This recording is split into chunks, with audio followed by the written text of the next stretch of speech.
Olá você, seja muito bem-vindo, bem-vinda de volta ao canal Mundo Milagre. Eu sou a Camila Milagre, a gente vai fazer mais uma leitura do livro de texto de Um Curso em Milagres. Vamos juntos? Ainda estamos no capítulo 20, sessão de hoje é a 8, a visão da impecabilidade. A visão virá a ti, primeiramente em vislumbres, mas eles serão suficientes para te mostrar o que é dado a ti, que vês o teu irmão sem pecado.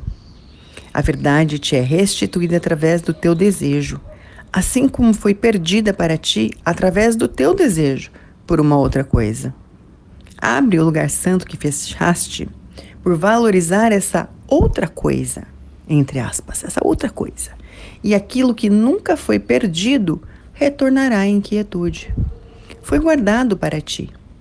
A visão não seria necessária se o julgamento não tivesse sido feito. Deseja agora que ele seja desfeito totalmente, e isso será feito para ti. Muito legal que esse texto de hoje está conversando com a lição que subiu hoje também. Então, esteja você junto, né? Com a gente na caminhada, né? No mesmo dia da lição diária, né? Junto com a gente. Mesmo que você não esteja, dê uma olhadinha nessa lição, veja o que ela traz para você. E o texto continua. Não queres conhecer a tua própria identidade? Não gostarias de trocar alegremente as tuas dúvidas pela certeza? Não tens vontade de ficar livre da miséria e aprender de novo sobre a alegria? O teu relacionamento santo te oferece tudo isso. Assim como ele te foi dado, também o serão os seus efeitos. E assim como o seu propósito santo não foi feito por ti, o meio pelo qual o final feliz desse relacionamento é teu, também não vem de ti. Regozija-te naquilo que vem a ser teu, se apenas pedires, e não penses que precisas fazer nem os meios, nem o fim. Tudo isso é dado a ti, que não queres senão ver o teu irmão sem pecado. Tudo isso é dado, esperando apenas que não desejes senão receber. A visão é dada livremente àqueles que pedem para ver. Será que a gente já pediu visão? Reconhecer. E na última classe de Access que eu fiz, que era sobre reinos da criação, o Gary dizia que reino da criação é o lugar em que a gente faz algo, pede algo, recebe isso e reconhece isso. Essa é a mágica. Então, essa visão é a gente ter pedido ao longo desse ano para ter facilidade com tantas pessoas, com tantas situações. E ter até feito algumas coisas em relação a isso. Às vezes não, às vezes sim. Mas receber e reconhecer que a gente recebeu é muito importante também, essa visão. E o texto diz, a visão é dada livremente àqueles que pedem para ver. A impecabilidade do teu irmão te é dada em luz brilhante para ser contemplada com a visão do Espírito Santo e para que tu te regozijes nela junto com ele, com o Espírito Santo. Pois a paz virá a todos os que pedem por ela com desejo real e sinceridade de propósito. Propósito esse que é compartilhado com o Espírito Santo e uno com ele, no que é a salvação. Assim sendo, que estejas disposto a ver o teu irmão sem pecado, para que Cristo possa se erguer diante da tua visão e te dar alegria. E não deposites nenhum valor no corpo do teu irmão, que o prende a ilusões do que ele é. Ele deseja ver a impecabilidade dele, assim como tu. E abençoa o Filho de Deus no teu relacionamento, e não vejas nele o que tu fizeste dele. Esse o que tu fizeste dele é tudo que você pensou, que tornou ele o que é para você. Tudo que você criou em relação àquela pessoa, que define o que aquela pessoa é para você. Projeções, expectativas, separações, julgamentos, rejeições. Que mais? O texto continua. O Espírito Santo garante que o que foi a vontade de Deus para ti e o que ele te deu será teu. Esse é o teu propósito agora, e a visão que o faz teu está pronta para ser dada. Tens a visão que te capacita a não ver o corpo, e ao olhares para o teu irmão, verás um altar ao teu Pai, santo como o céu, cintilando de pureza radiante e reluzindo com os lírios brilhantes que colocaste sobre ele. O que pode ter mais valor do que isso para ti? Por que pensas que o corpo é uma casa melhor, um abrigo mais seguro para o Filho de Deus? Por que preferes olhar para ele do que para a verdade? Como é possível que a máquina da destruição seja preferida e escolhida para substituir o lar santo que o Espírito Santo oferece, onde ele irá habitar contigo? E a gente falou, sobre... às vezes a gente tem uma resistência a esse olhar, a santidade, a impecabilidade do irmão. Mas se a gente lembrar de permissão, de baixar as barreiras para o outro, receber o outro como ele é neste momento, sem tirar nem pôr, mudaria algo em você, para você, com você?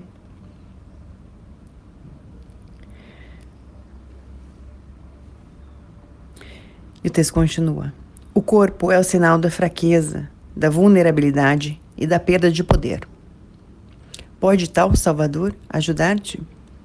Na tua aflição e necessitando de ajuda, tu te voltarias para aquele que é impotente para ajudar? Aquilo que é lamentavelmente pequeno é a escolha perfeita para invocar em busca de força? O julgamento parecerá tornar fraco o teu Salvador. No entanto, és tu que necessitas da sua força. Não há problema, não há evento nem situação, não há perplexidade que a visão não solucione. Tudo é redimido quando contemplado com visão, pois esse não é o teu modo de ver e traz consigo as amadas leis daquele a quem essa vista pertence. Tudo o que é olhado com visão vai gentilmente para o lugar que lhe é próprio, de acordo com as leis trazidas pelo modo de ver calmo e certo dele. O fim de todas as coisas para as quais ele olha é sempre seguro, pois irão cumprir o propósito dele. Serão vistas em formas que não foram ajustadas e são perfeitamente adequadas à realização do propósito. A destrutibilidade torna-se benigna e o pecado se transforma em bênção sob o olhar gentil dele. Eu vou marcar essa frase, que eu sei que mais está por vir nessa energia. A destrutibilidade torna-se benigna e o pecado se transforma em bênção sob o olhar gentil dele. O que podem os olhos do corpo perceber com o poder de corrigir? Os olhos do corpo se ajustam ao pecado, incapazes de deixar de vê-lo sob qualquer forma, e o veem em toda parte, em todas as coisas. Olha através dos olhos do corpo e tudo diante de ti está condenado. Tudo que poderia te salvar, tu nunca verás. O teu relacionamento santo, a fonte da tua salvação, será privado de significado e o seu propósito mais santo ficará destituído do meio para a sua realização. O julgamento não passa de um brinquedo, um capricho, o meio sem significado de jogar o jogo vão da morte em tua imaginação. Mas a visão corrige todas as coisas, trazendo-as gentilmente para o controle benigno das leis do céu. O que aconteceria se reconhecesses que esse mundo é uma alucinação? Uau! Eu vou marcar isso. O que aconteceria se a gente reconhecesse que esse mundo é uma alucinação? O que aconteceria se compreendesses realmente que o inventaste? O que aconteceria se te desses conta de que aqueles que parecem perambular sobre ele para pecar e morrer, atacar e assassinar e destruir a si mesmos são totalmente irreais? Poderias ter fé no que vês se aceitasses isso? E queres ver isso? As alucinações desaparecem quando são reconhecidas pelo que são. Essa é a cura e o remédio. Não acredites nelas e desaparecerão. E tudo o que precisas fazer é reconhecer que foste tu que fizeste tudo isso. Uma vez que tiveres aceito esse simples fato e tomado a ti o poder que lhes deste, uma vez que tiveres aceito esse simples fato e tomado a ti o poder que lhes deste, estás liberado em relação a elas. Ah, tchau, tchau, alucinações. Uma coisa é certa: as alucinações servem a um propósito, e quando esse propósito já não se mantém, elas desaparecem. Portanto, a questão nunca é saber se tu as queres, mas sempre queres o propósito ao qual elas servem. Esse mundo parece oferecer muitos propósitos, cada um diferente, com valores diferentes. No entanto, todos são o mesmo. Mais uma vez, não há nenhuma ordem, apenas uma aparente hierarquia de valores. Só 2 propósitos são possíveis, e um é o pecado, o outro, a santidade.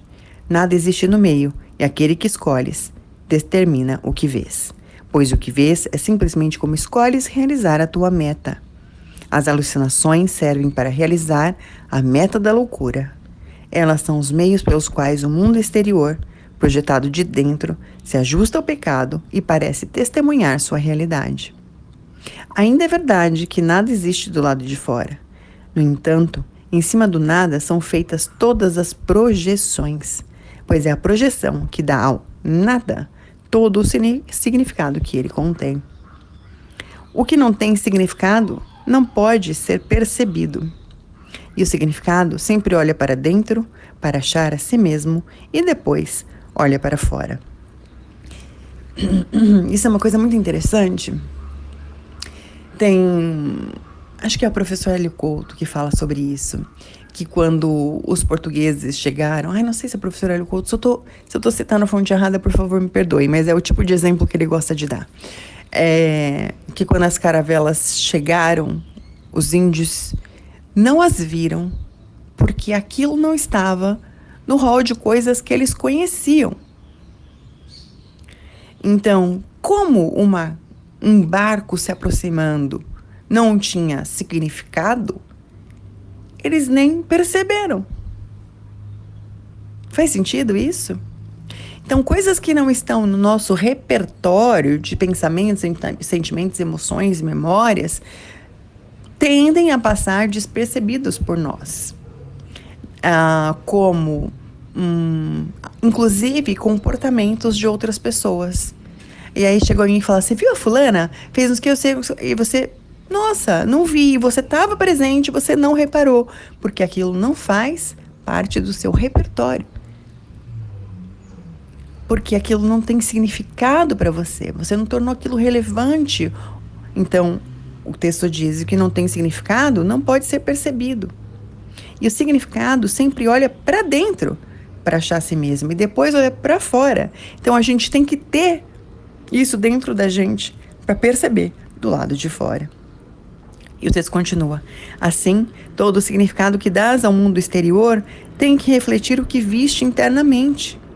Ou melhor, se viste qualquer coisa ou apenas a julgaste desfavoravelmente.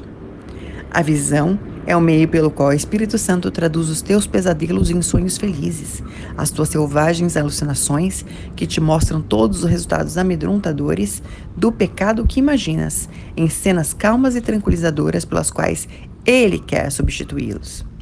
Essas visões e sonhos gentis são contemplados com felicidade e ouvidos com alegria. Eles são substitutos dele para todas as cenas aterradoras e sons gritantes que o propósito do ego trouxe à tua consciência horrorizada. Eles se afastam do pecado, lembrando-te de que não é a realidade que te assusta e que os erros que cometeste podem ser corrigidos. Você escolheria isso? Quando tiveres olhado para o que aparentava ser aterrador e tiveres visto tudo isso se transformar em paisagens de beleza e paz, quando tiveres olhado cenas de violência e morte e observado que mudaram e vieram a ser panoramas tranquilos de jardins sob céu abertos, com água clara, portadora da vida, correndo alegremente por eles em riachos dançantes que nunca se perdem, quem precisará persuadir-te a aceitar a dádiva da visão? E depois da visão, há alguém que poderia recusar aquilo que necessariamente se segue? Pensa só por um instante apenas nisto. Podes contemplar a santidade que Deus deu ao Filho dele. E nunca mais precisas pensar que há alguma outra coisa para veres. Uau!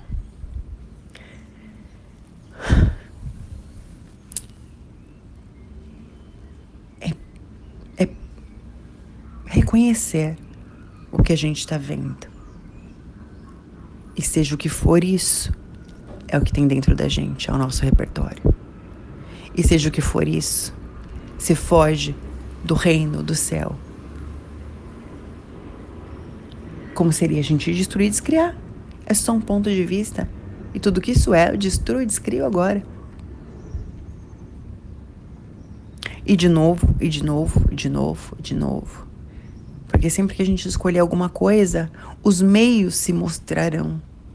E o que tiver ali para ser destruído, descriado, para ser transformado, para ser liberado,